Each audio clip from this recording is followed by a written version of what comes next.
దేవాలయంలో విగ్రహ ప్రాణప్రతిష్ఠ అంటే ఏంటి? దానికి ఎందుకంత ప్రాధాన్యతనిస్తారు? ఇంతకీ ఆ రోజు ఏం జరుగుతుంది? దేవుడి విగ్రహాల ప్రాణప్రతిష్ఠకు ఎందుకంత ప్రాధాన్యత ఉంటుంది?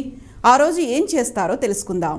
అయోధ్య రామమందిర ప్రారంభోత్సవం కోసం మన దేశంతో పాటుగా యావత్ ప్రపంచం మొత్తం ఆతృతగా ఎదురుచూస్తోంది. అయితే అయోధ్య రామమందిర ప్రారంభోత్సవ ముహూర్తం అంటే 2024 జనవరి 22న మధ్యాహ్నం 12:20 ఫిక్స్ చేశారు. ఎందుకు ఆ ముహూర్తాన్ని ఎంచుకున్నారో తెలుసా? హిందూ పురాణాల ప్రకారం అభిజిత్ ముహూర్తం, మృగశిర నక్షత్రం, అమృత సిద్ధి యోగం, సర్వార్థ సిద్ధి యోగాల సంగమ సమయంలో శ్రీరాముడు జన్మించాడు. ఈ పవిత్రమైన కాలాలన్నీ 2024 జనవరి 22న సమలేఖనం అవుతాయి. ఈ కాలం ప్రాణప్రతిష్ఠకు, అదేవిధంగా అయోధ్యలోని రామమందిర ప్రతిష్టాపన వేడుకకు చాలా అనువుగా ఉంటుంది. అందుకే వేద పండితులు ఈ పవిత్రమైన సమయాన్ని ఎంచుకున్నారు. అసలు ఈ ముహూర్తానికి ఉన్న ప్రత్యేకత ఏంటో ఒకసారి చూద్దాం. దీనిని అభిజిత్ ముహూర్తం అని అంటారు. అసలు అభిజిత్ ముహూర్తం అంటే ఏంటి? వేద జ్యోతిష్య ప్రకారం ఈ ముహూర్తం విశిష్టత ఏంటో ఇప్పుడు తెలుసుకుందాం. వేద జ్యోతిష్యం ప్రకారం అభిజిత్ ముహూర్తం రోజు అత్యంత పవిత్రమైన, శక్తివంతమైన సమయం. ఇది దాదాపు 48 నిమిషాల పాటు ఉంటుంది. 2024 జనవరి 22న అభిజిత్ ముహూర్తం మధ్యాహ్నం 12:16 ప్రారంభమై మధ్యాహ్నం 12:59 ముగుస్తుంది. ఈ కాలంలో శివుడు త్రిపురాసురుడు అనే రాక్షసుని సంహరించినందున హిందువులు ఈ సమయాన్ని శుభగడియలుగా భావిస్తారు. హిందూ పురాణాల ప్రకారం ఈ కాలం ఒకరి జీవితం నుంచి ప్రతికూల శక్తులను తొలగిస్తుందని నమ్మకం. అయితే రామ్ లల్లా ప్రాణప్రతిష్ఠా కార్యక్రమాలు మాత్రం జనవరి 16వ తేదీ నుంచే, అంటే మంగళవారం నుంచే ప్రారంభమయ్యాయి.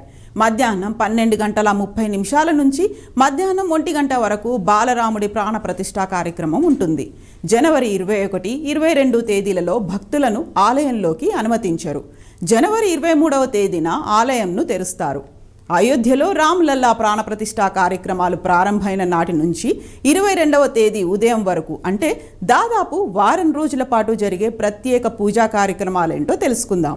16వ తేదీ ప్రాయశ్చిత కర్మకుటి పూజ, అంటే ఆలయ నిర్మాణ సమయంలో ఏదైనా తప్పు జరిగితే క్షమించాలని ఆ శ్రీరాముణ్ణి వేద పండితులు కోరుతూ తప్పులను మన్నించమని చేసే పూజ అన్నమాట.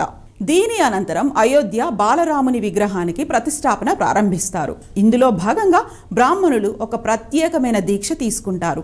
ఎంతో నిష్ఠతో చేసే ఈ పూజా కార్యక్రమానికి ఎన్నో ఆచార వ్యవహారాలు, సంప్రదాయ పద్ధతులు పాటిస్తారు. ఇక 17వ తేదీ ఆలయ పరిసరాల్లోకి దేవుడి ప్రవేశం జరుగుతుంది. రాములోరికి సమర్పించేందుకు సరయూ నదీ జలాన్ని భక్తులు మంగళ కలశాలతో తీసుకొస్తారు. ఈలోగా రామ్ లల్లా విగ్రహం అయోధ్యకు చేరుకుంటుంది. మరుసటి రోజైన 18వ తేదీ తీర్థ పూజ, జలయాత్ర కార్యక్రమాలను నిర్వహిస్తారు. అంటే మండప ప్రవేశ పూజ నిర్వహిస్తారన్నమాట. వాస్తు పూజ, వరుణ పూజ, గణేష పూజలు చేస్తారు. దీంతో అధికారిక ఆచారాలు ప్రారంభమవుతాయి.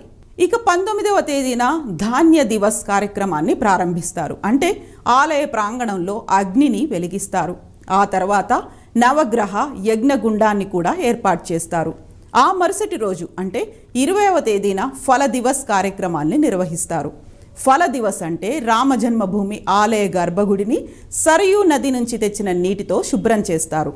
ఆ తర్వాత వాస్తు శాంతి, అన్నదాన కార్యక్రమాలను నిర్వహిస్తారు.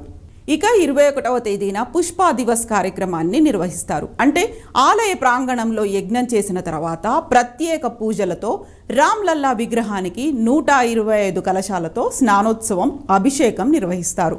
అంటే ఇక్కడికి ఆలయ శుద్ధి కార్యక్రమాలు ముగుస్తాయన్నమాట.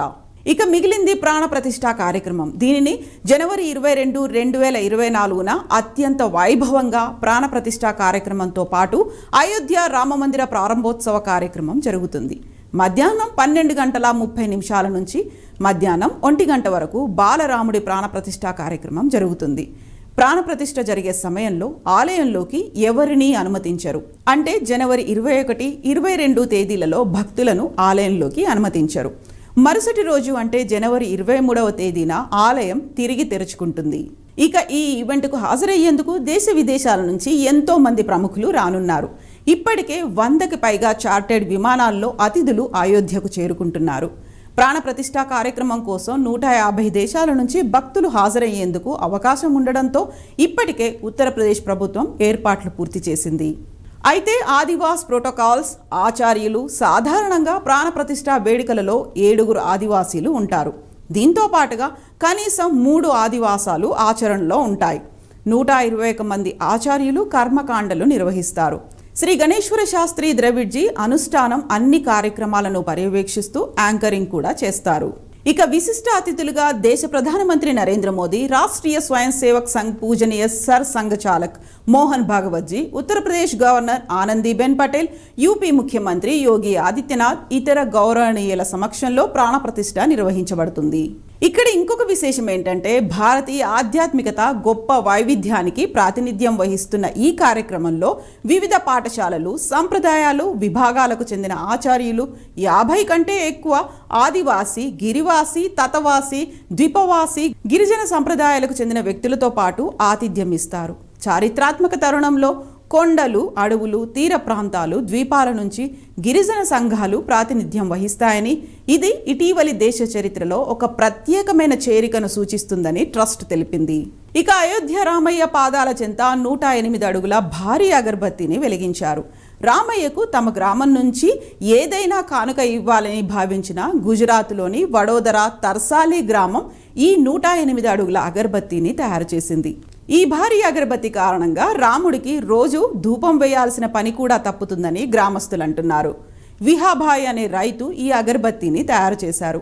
ఈ అగరబత్తి తయారీలో 191 కిలోల ఆవు నెయ్యి, 376 కిలోల గుగ్గిలం, 280 కిలోల నువ్వులు, 376 కిలోల కొప్ప పౌడర్, 425 కిలోల హవన్, 1475 కిలోల ఆవు పేడ తదితర వాటిని ఉపయోగించారు. ఈ అగరబత్తి మొత్తం బరువు 3400 కిలోలు. గ్రామస్తులు మొత్తం ఈ అగరబత్తి తయారీలో పాలు పంచుకున్నారు. అయోధ్య చేరిన ఈ అగరబత్తిని శ్రీరామ్ జన్మభూమి తీర్థక్షేత్ర అధ్యక్షుడు మహంత్ నృత్యగోపాల్ దాస్ సమక్షంలో వెలిగించారు.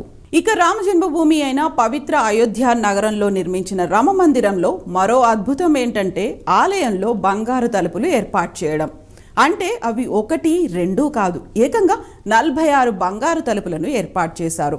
ఇక రామ మందిర ప్రారంభోత్సవ ముహూర్తం దగ్గర పడుతున్న నేపథ్యంలో ఇప్పటికే గర్భగుడి మొదటి అంతస్తులో బంగారు తలుపులను ఏర్పాటు చేశారు. గర్భగుడి పై అంతస్తులో 12 అడుగుల ఎత్తు, 8 అడుగుల వెడల్పుతో ఉన్న తలుపులను ఏర్పాటు చేశారు.